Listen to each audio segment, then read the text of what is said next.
ሰላም ኣብ ዝተፈላልየ ዓለም ብምዃን ነዚ ቻናል ትከታተሉ ዘለኹም ዝኸበርኩም ተኸታተልትና ሎሚ ኣብ ቀጠና ዓለም ዘለው ዓበይቲ ፍጻሜታት ክንድህስስ ኢና ምሳና ጽንሑ ሓደሽቲ ምዕባለታት ናይ ዝዕለት ከም ዝስዕብ ክቐርቡ እዮም ኣብ ቀረባ መዓልትታት ብሰንኪ መበል 36 ዓመት ስርሒት ፈንቅል ኣብ ከተማ ምጽዋዕ ዝተዳለወ ስእላዊ ምርኢት ምኽንያት ብምግባር በዓልና ከም ዝቃንናዩ ነዚ ስዒቡ ድማ ናይ ስእልታት ምርኢት ይካየድ ከም ዘሎ ዝዝከር ኮይኑ ኣብቲ ቅድሚ 36 ዓመት አንጻር ስርዓት ደርጊ ኣብ ከተማ ምጽዋዕ ዝተኻየደ ኩናት መሰረት ተገበረ ስእልታት ናብ ምርኢት ቀሪቦም ኣለዉ ካብዚ ስእልታት ብወግዓዊ ማእኸን ዜና ኤርትራ ዝተዘርግሐ ሓደ ምስሊ ንሰበ ስልጣን አካላት ብልጽግና ዘቆጣዕ ምስሊ ከም ዝዘርግሐ እቲ ባንዴራ ኢትዮጵያ ረጊጹ ንሰበ ስልጣን ኢትዮጵያ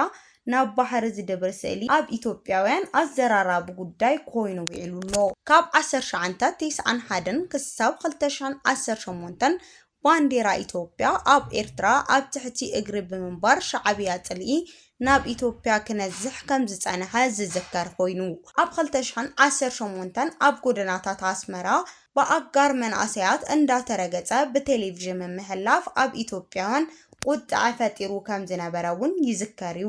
ድሕሪ 2018 ህዝቢ ኤርትራን ኢትዮጵያን ሓደ ህዝቢ ብምዃኑ ብምሕባር መስ ኢትዮጵያ ክነብር ከም ዝደሊ ሻዕብያ መዋጆ ፕሮፓጋንዳ ነዚሑ ባንዴራ ኢትዮጵያ ኣብ ኤርትራ ብኽብሪ ክትተሓዝ መንግስቲ ኤርትራ ክገብር ከም ዝጸንሐውን ይዝከር እዩ ኣብ ልዕሊ ህዝቢ ትግራይ ዝተኣወጀ ኩናት ብመንእሰያት ትግራይ ምስ ፈሸለ ኣብ መንጎ ኤርትራን ኢትዮጵያን ዝተጀመረ ወጥሪ ስዒቡ እቲ ኣብ ጎደናታት ኣስመራ ልዕሊ ባንዴራ ሻዕብያ ሰፊሕ ቦታ ሒዛ ዝነበረት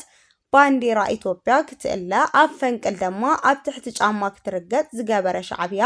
መልእኽቲ ናብ ብልጽግና ሰዲዱ ኮይኑ ኣብ ማሕበራዊ ሚድያ ኢትዮጵያ ቁጥዕ ፈጢሩሎ እቲ ሚኒስቴር ምክልኻል ሓይሊ ባሕሪ ኤርትራ ዝተዳለወ ስእላዊ ምርኢት ከምኡውን ፍርያት ሚኒስቴር ሃብትን ባሕርን ህዝባዊ ትካል ከምኡውን ምርኢታት ተምሃሮ ዓበይቲ ዓድን መንእሰያትን ዘጠቃለለ ከም ዝኾነ በወይዘሮ ኣስመረት አብርሃ ኣማሓዳሪት ዞባ ሰሜን ቀይሕ ባሕሪ ብወግዕ ተኸፊቱ ናብ ህዝቢ ከም ዝተዘርግሐ ሻዕብያ ገሊጹሎ እቲ ኣብ ስእሊ ዘሎ መንእሰይ ምስሊ ሃጸይ ስላሴ መንግስቱ ኃይለማርያምን መለስ ዜናውን ናይ ሕጂ ቀዳማይ ሚኒስቴር አብይ አሕመድን ክረግጽ ዝረአ ኮይኑ ኣብ ትሕቲ እግሩ ዝረአ ሕብርታት ባንዴራ ኢትዮጵያ ቀይሕ ባሕሪ እውን ኣካል ናይቲ ዝተዘርግሐ ምስሊ እዩ ምስ ሕወሓት ጽምዶ ብምግባር መንእሰይ ትግራይ ሒዝኻ ቁማር ምጽዋት ከም ስትራቴጂ ዝሓዘ ሻዕብያ ንመራሒ ሕወሓት ዝነበረ መለስ ዜናዊ እውን ኣብ ትሕቲ እግሩ ዝረገጸ ኮይኑ ንኹናትን ወረኹናትን ትሕስቶን ጭርሖታትን ነቲ ዝሓለፈ ዓመታት ብምቕጻል መበል 36 ዓመት ኣብዒሉሎ ኣብ ኣስመራን ኣብ መንጎ አብይ አሕመድን ሻዕብያን ግንባር ሓርነት ኦሮሞን ዝተገበረ ስምምዕነት ተኸቲሉ ብማእኸል ዓዲግራትን መቐለን ምጽዋዕ ቁናብ ክልል ኦሮሚያ ዝኣተው ዕጡቕ ሓይሊ ግንባር ሓርነት ኦሮሞ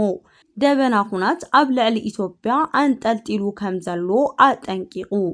ኣብ ዝሓለፈ 10 ዓመታት ኣብ መንጎ ኦሮሚያን ካልኦት ክልላትን ዝተኻየደ ቀጻሊ ግጭት አንዲ ምስሓብ ጸጥታን ማሕበራዊ ቁጠባውን ብድሆታት ኮይኑ ይቅጽል ከም ዘሎ ዝሓበረ እቲ ውድብ ሎሚ ኣብ ዘውጸቶ መግለጺ ሰራዊት ኢትዮጵያ ካብ ክልል ኦሮሚያ ናብ ሰሜን ይጽጋዕ ምህላው እቲ ትካል ናብ ሓደጋ ሃገር ድማ ናብ ኩናት ይመርሕ ከም ዘሎ ገሊጹ ካብቲ ብሸነኽ ዝፍለጥ ጉጅለ ዝተፈንጨለ ኦነግ ንኹነታት ጸጥታ ሃገር ኣብ ዘውጸቶ መግለጺ ፖለቲካዊ ፍልልያት ገና ከም ዘይተፈትሐ ብምጥቃስ ኣብ ውሽጥን ወፃእን ዝርከብ ህዝቢ ኦሮሞ ነበርቲ ኦሮሞን ዞባዊ ዶባቶም ክሕልው ብሓድነት ክቆሙ ድሕሪ ምጽዋዕ ተወለድቲ ናይቲ ክልል ዜግነታዊ ሓላፍነቶም ክዋጽኡን ሓቲቱሎ ብተወሳኺ ኣብ ኢትዮጵያ ዝካየድ ዘሎ ዕጥቃዊ ግጭት ብዘይምቁራጽ ከም ዝቕጽል ዝጠቐሰ እቲ መግለጺ ምዝማት መሬት ኦሮሞ ኢሉ ዝገለጾ ወራር መሬት ከም ዘይቋረጽ ብምሕባር ኣብ ልዕሊ ግዝኣታዊ ምስሕፋሕ ዝግበር በደል ይቕጽል ኣሎ ክብል እውን ወሲኹ ገሊጹ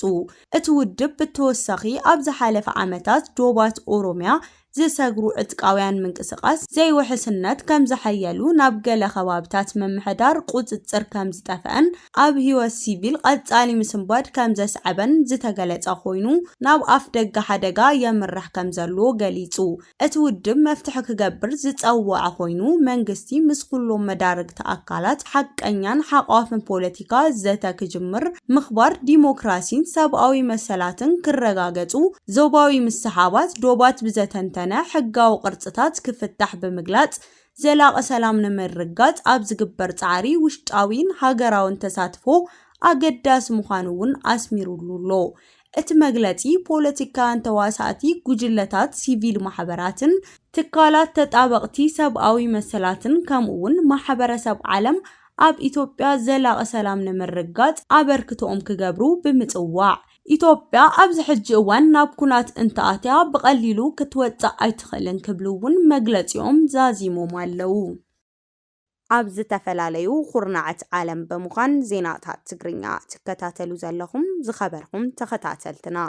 እዚ ሎሚ ዝተዳለዉ ዓበይቲ ምዕባለታት ዜና እዩ። ብሓድሽ ምዕባለታት ክሳብ ንራኸብ ሰሰናዩ